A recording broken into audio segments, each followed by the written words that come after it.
Hello everyone to the March 2023 Q&R, and we call it the Q&R with Brent Weeks because I'm Brent Weeks, author of Night Angel and Lightbringer, and it's question and response because I don't guarantee that I will answer your questions, certainly not to your satisfaction. What we usually do is we usually start with some of the old questions that I didn't have time to get around to. We keep all of those, so if you do have questions that I don't answer, put them into the chat window. My faithful servant will compile those.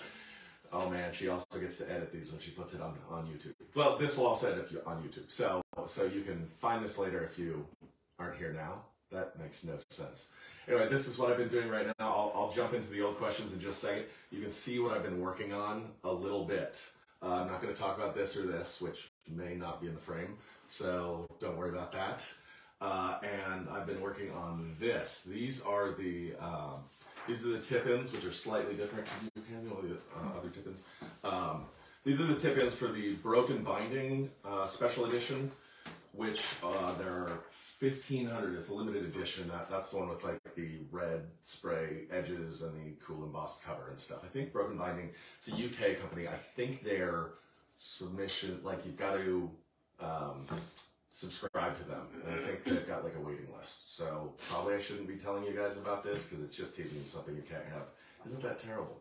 But those are slightly different than so if you get the pre-order through the normal places, you'll get this, except of course signed, and through the Broken Binding, you'll get that. That's what I've been working on recently. It's been, boy, it's just a joy to sign for hours a day, but I love you guys, so I'm trying to do my best. Okay, jumping into the questions. We'll only be here for half an hour today, so I'm gonna nail the landing, which means I won't miss it by more than 15%. What's the first question? Okay. So Emma Collins asked, were you always planning to write more in the Night Angel universe? I was always planning to write more in the Night Angel universe. If you actually look at the back of the Way of Shadows, there's was it in the Way of Shadows? Yeah. There was an interview with me saying, what are you writing next? What's the plan? And I said, I have to make a decision whether I'm going to write more Night Angel right now or whether I want to write something different. I decided to write something different for, just a quick span. So that quick span is over and I'm back to writing Night Angel. Did any of you guys read the first 50 pages of Night Angel Nemesis? I'd be curious to know how that went for you. And if you haven't read those, here I'm going to throw Caps Lock a curve. Caps Lock might be able to throw up a link to those first 50 pages, which was up for only a limited time. It might already be down if you like teasers. Personally, I hate teasers. I can't do that to myself if I'm really eager for something. So I wouldn't read it if I were you, but I'm not you. So yeah, I always plan to come back to Night Angel. I hope that you'll enjoy the shift of tone, or shift of storytelling style. It's not really a shift of tone. I think the tone matches pretty well. But yeah, that was always the plan, and I've come back now, and I have greater plans for the future. Next question. Okay. Thanks, Anna. Good question. So going back to Lightbringer for a little bit, Ryan T asked, I'm currently rereading the Lightbringer books, and I'm very, very curious where you got the inspiration for Murder Sharp and his fascination with teeth. He is by far one of the most unique and truly terrifying characters in any book I've read. Was there something or someone specific that gave you the idea for him? Of course, where your ideas come from is kind of a mysterious, is the one real mysterious part of writing that are very challenging to answer. I could take a shortcut and say Murder Sharp kind of came to me in a dream. No, Murder Sharp didn't exactly come to me in a dream. See, it's really hard when you're doing any marketing stuff not to just be full of crap. So apparently a very common dream, and a dream that I haven't had for a while, thank goodness, but that I've had before, is a dream in which you break your teeth. Apparently it's like a dream about powerlessness or something is how some of the dream people, if you can trust them at all, interpret that. So I'd had one of these dreams before, and I thought, that's terrifying, like thinking about waking up and your teeth are broken. So I had this villain that I wanted to give some interest to. I wanted to make him curious in a number of ways, which I hope I did. And so I thought I'd give him a little bit of monomania.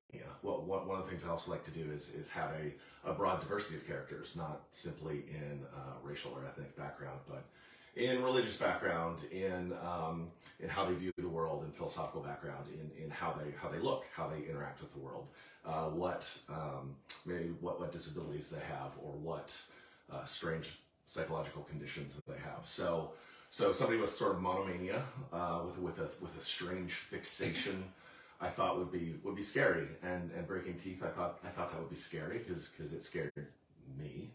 So I thought that I'd put some of those things together, and voila. So long story short, Murder Shark came to me in a dream, fully formed. I didn't have to do any work. He just talked to me, and then he just leapt onto the page through my innate genius.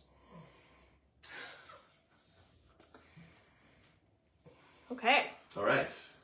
Dude, you summed that up so nicely. My wife is just shaking her head. So that's her voice that you're hearing. I might be able to coax her on the camera one of these days, but she prefers to be behind the lens.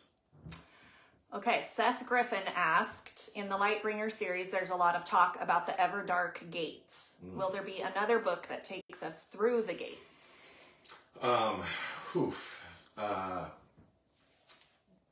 That is one of the possibilities out there.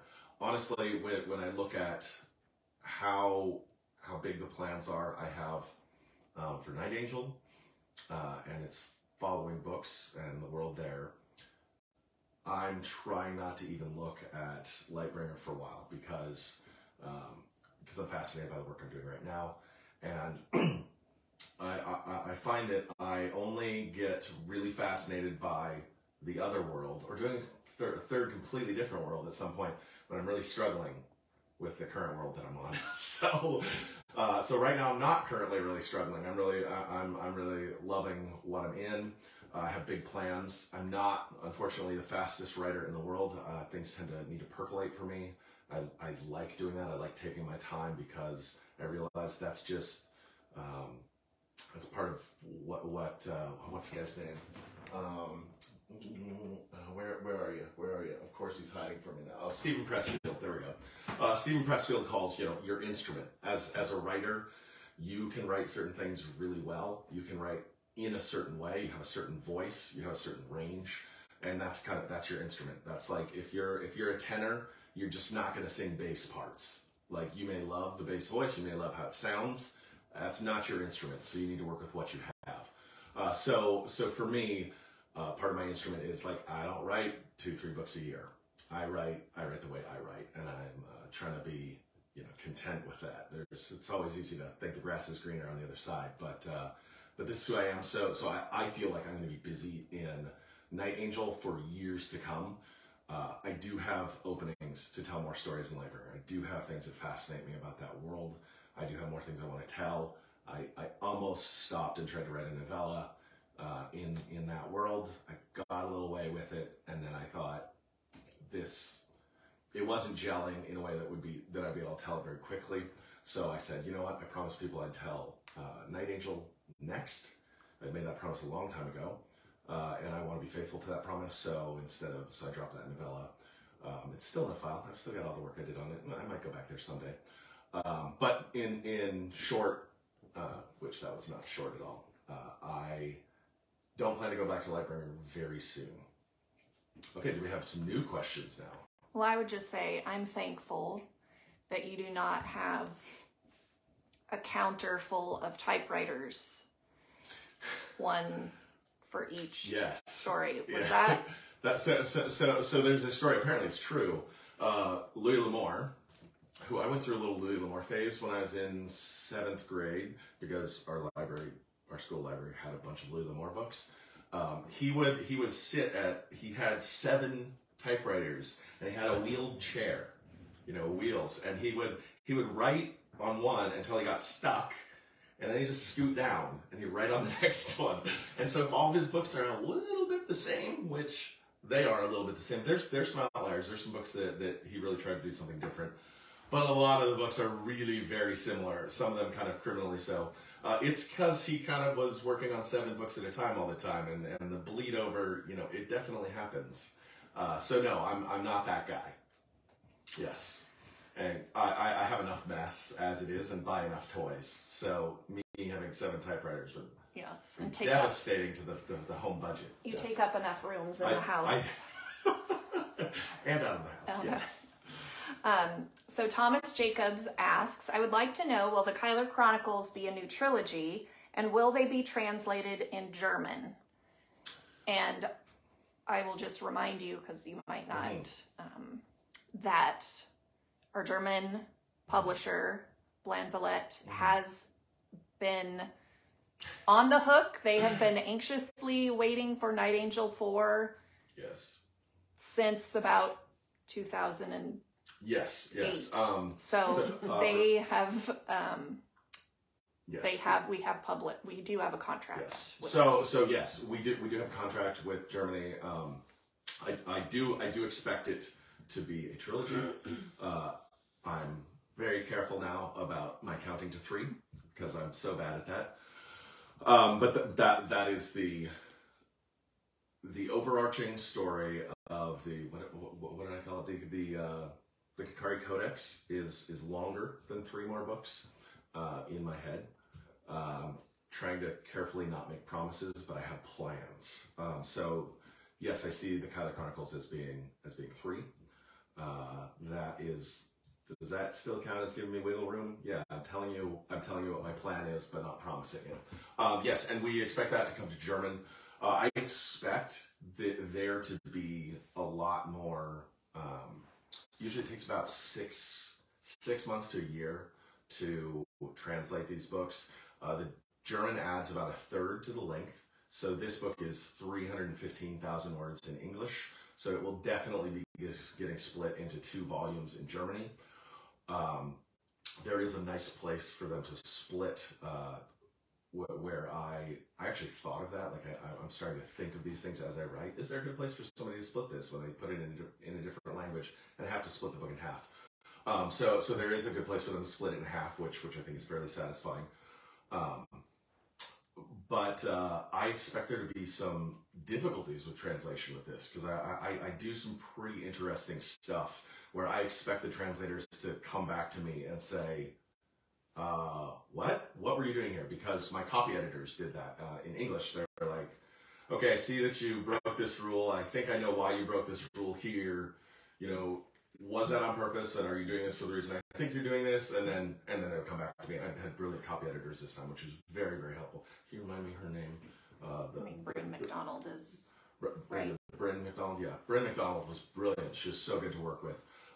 Because she'd be like, I see why you broke this. I see why you broke this rule. I think I know what you did. Did you also, 600 pages later, want to break the rule in a way that's consistent over here? Which is exactly what copy editors should do. But like she was like, she brought to me the places where I was being sometimes inconsistent linguistically with quirky little things that I was doing, and caught me and made my work look better. I think so. Great linguist.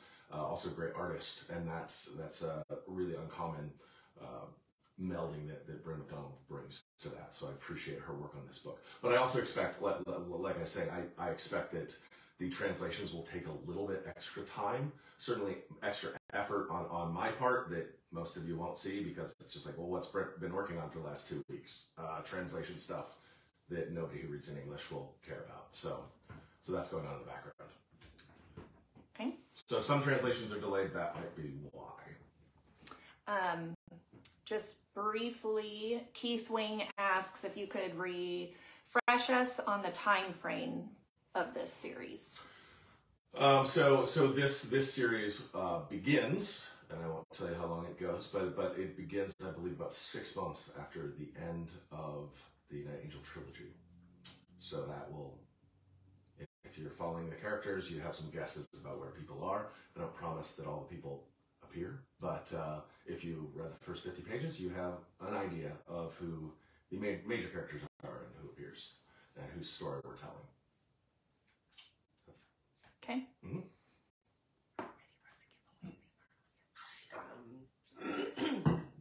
Okay, are we ready for? Yeah. Okay. We're getting there. So you can. We're almost. Give me one more. Another question then.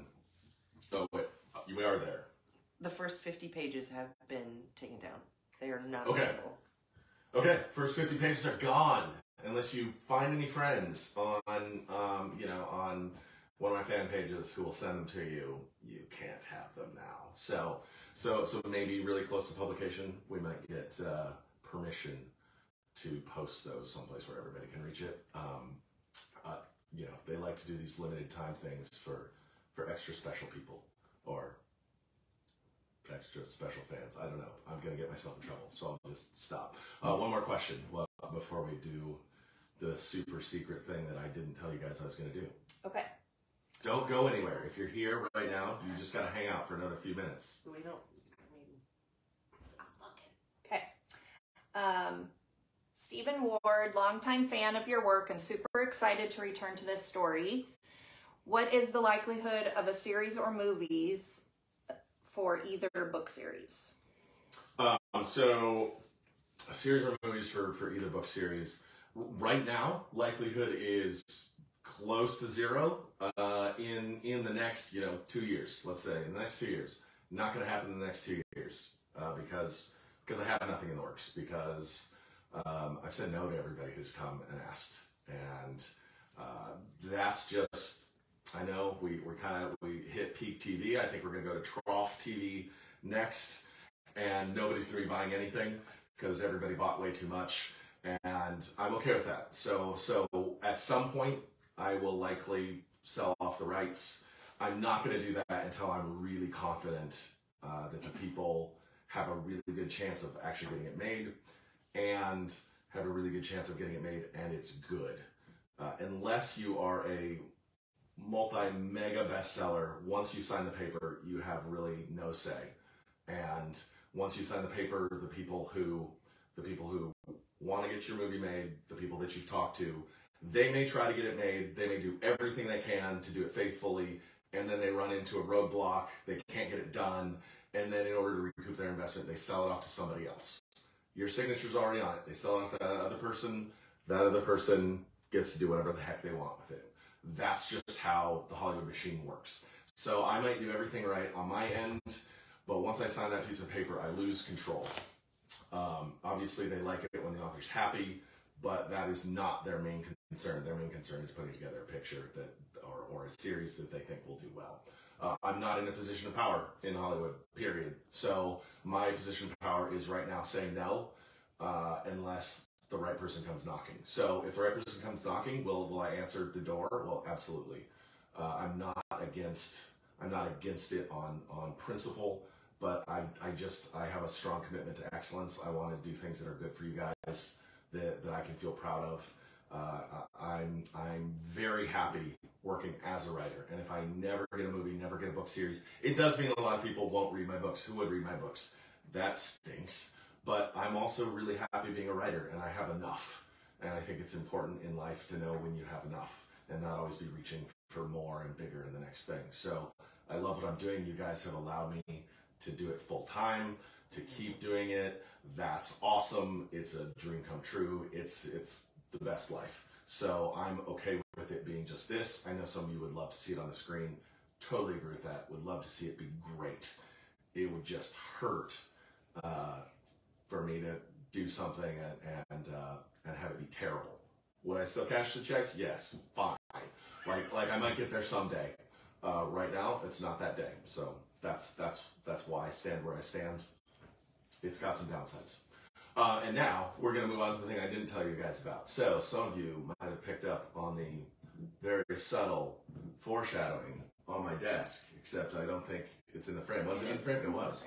So I have this, and I have to be really careful that I follow the law or something. So I'm doing a giveaway, and the giveaway is random, and the random giveaway has already been done while you guys have just been sitting here. So we put all your names into a random number generator. Well, we picked a number and then we counted through all the names while you were here. And one among you is a winner, and you're going to get this as long as you're willing to give me or give my assistant your address. So what is the name for this one? That is Seth Griffin. Seth Griffin. If you will email capslock@brentweeks.com. No, admin at brentweeks.com. Admin, ADMIN, @brentweeks.com. We will talk to you and we will send this to you. And then there is, I might get in trouble for this one. This one is supposed to be, I think, maybe I'm not even supposed to say who else gets this. I'm not even supposed to say who else gets this. We have one of these. This is a cool sweatshirt with the emblem. We only have a couple of these, so one of you guys is gonna get this, except hopefully in your size. Yes. So that is Joshua. Really nice one too. Joshua Folk. Joshua Folk. Same thing. So how do you spell Joshua Folk? Folky Folk. F-O-U-L-K. Oh, Folk. Okay. F-O-U-L-K. If you would email us. Again, admin@brentweeks.com, and we will send you your sweatshirt if you would like that. If you don't like it, it's fine. You don't have to email us. That's cool. But I just wanted to do that. I thought that would be fun because we got a couple extra of these after we went through all the ones we had. I said, "Do you have any left?" And they had a couple left. I was able to take care of the people that I need to, and I thought I'll do a giveaway for the nice folks who show up here. Okay, we've got 8 minutes left. I'm not even running over time. So, okay. So we just announced the tour. Oh, right. Book tour is happening, and we just announced those dates and locations. So okay, so actually, Chris is gonna tell the dates and locations. I'll give any comments if I have any comments on the places. We're doing it a tiny bit differently, but mostly it's kind of the same. And I'll tell you why that is. I know that there's other places that would like me to come. I know that there's other places that'd be wonderful to see. Early on in my career, places in the East Coast just didn't return the calls and were not interested in having a signing. So, and obviously I live on the West Coast, so to travel over here is cheaper. We have a lot of great bookstores, and I went to those bookstores, and the response has been really, really good. So for the publisher, it's all about that first week. So since we have a lot of great bookstores, we have a lot of great things in that first week already. Like the number of free slots we have are basically very, very limited. We have 1 or 2 that we can kind of play with. So that's why the stores are the same. I've been talking with my publisher about trying to make it out to the East for just other events. And I hope to pull those through. I don't have anything to announce yet. So I know that you guys are bummed that I don't come out to the East more. Or, don't come to, I went to Canada last time, not come to Canada this time. It's been a long time since I've been to the UK. Obviously, that's an enormous expense for my publisher. But I would love to do that again. I don't travel a ton because I work and I try to be a dad. So I don't want to be away all the time, and I want to spend my time working. But we do try to travel to some different things. We went to Abu Dhabi last year. We try to keep it 1 or 2, 3 things a year. So I don't appear as much as some other people do, but that's just my life and how things fit in. So sorry if your town isn't here. I do have some online events that you will be able to basically see a signing, very much like seeing me in person. Of course, you won't get to meet me afterwards. So we're doing the best we can. Go ahead. Okay. So Tuesday, April 25th is our release day, and we will be at Powell's Books in Beaverton, which is our home bookstore. So Powell's Books on Tuesday, April 25th. Always a great time. Always love being there. If you want to not be in line like forever, sit up front. Like you can roll in and not even, you can get there probably 15 minutes early. No, not anymore. Okay. So if you don't want to wait in line, you can pre-purchase your book, and Brent will sign it before this event. True. Yes. And then it will not be personalized, but it will be signed. Well, it can be Can we do Usually they do a personalization? yeah. Okay, so if you really don't want to wait in line, you can do that. If you want to wait in line for the shortest possible amount of time, try to sit toward the front. Which might mean coming. 2 hours early.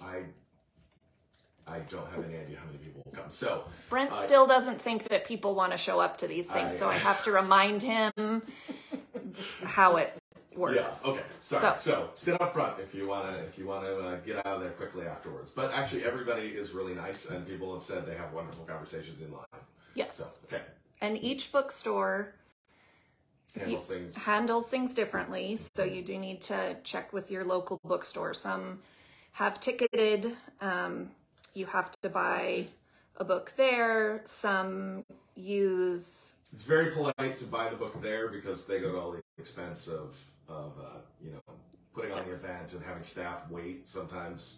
They have until late. They have groups that are called up at certain times in the line, so we let them do it. They can manage their own line. It's their store, their rules. Yeah. So yes. So Wednesday, April 26th. So, did you say?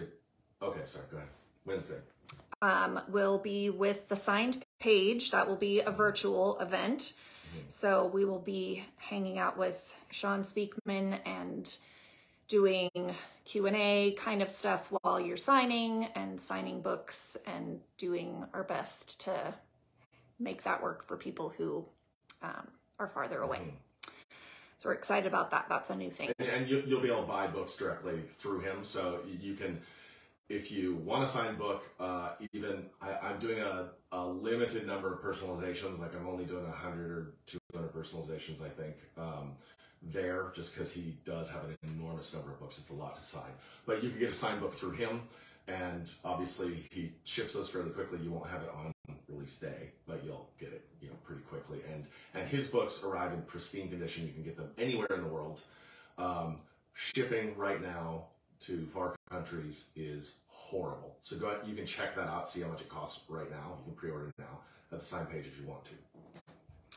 Thursday, April 27th, we will be at University Bookstore in Seattle, Washington. Yeah, always a great time. Love seeing Dwayne and everybody up there. Friday, April 28th, we will be at Mysterious Galaxy in San Diego, California. San Diego's been really, really fun. So are they in the same place they were last time? I think they've moved. I don't know if they've moved since the last time we were there, but wonderful crowd. Always really, really fun there. I love that place. Saturday, April 29th, we will be at the Tattered Cover, which is near Denver. It's their Aspen Grove location, which technically is in Littleton, which is one we haven't been in. We've sort of bounced around to different places with Tattered Cover. Tattered Cover is a great store. They're sort of like Powell's here in the Northwest, where they have satellite stores. So we haven't been to this one in particular, but it's not farther out than any of the other ones have been before. We're sort of like, hey, we'll go where you send us. We love being there. So Sunday, April 30th, we will be flying to Joseph-Beth Booksellers in Cincinnati, Ohio. So that is our farthest east trip. Joseph-Beth has again a series of fantastic stores. We've done Cincinnati and we've done Lexington. So this time in Cincinnati, probably next time will be Lexington. If you can't make it this time, and then that will be the end of our official tour. There will be some other online events. There's a spoiler book club in mid-May. And then we will also be in St. Louis in July for a convention, and there will be a signing that's open to the public there, so that more information will... Yeah, we'll have more information on that soon. So the spoiler book club thing is something we've never done before.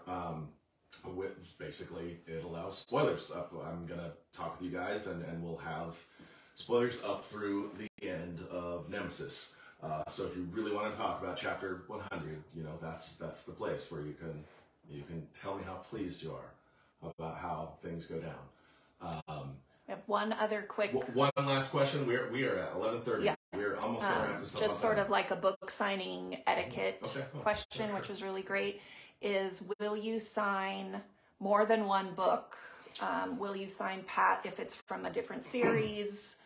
Yes. How do you do that if you have multiple books? So different stores have different rules, and I have to kind of follow their rules. So I will stay there until I have signed every book of mine that you have that you want to bring. Some stores will make you, like, they'll have a limit. They'll say, like, okay, if you have 3 books, you can come through, Brent will sign 3 books, and then you have to go to the back of the line. Because some people do show, like, sometimes there's, like, dealers and stuff who show up with, like, 30 books that they're going to sell on eBay.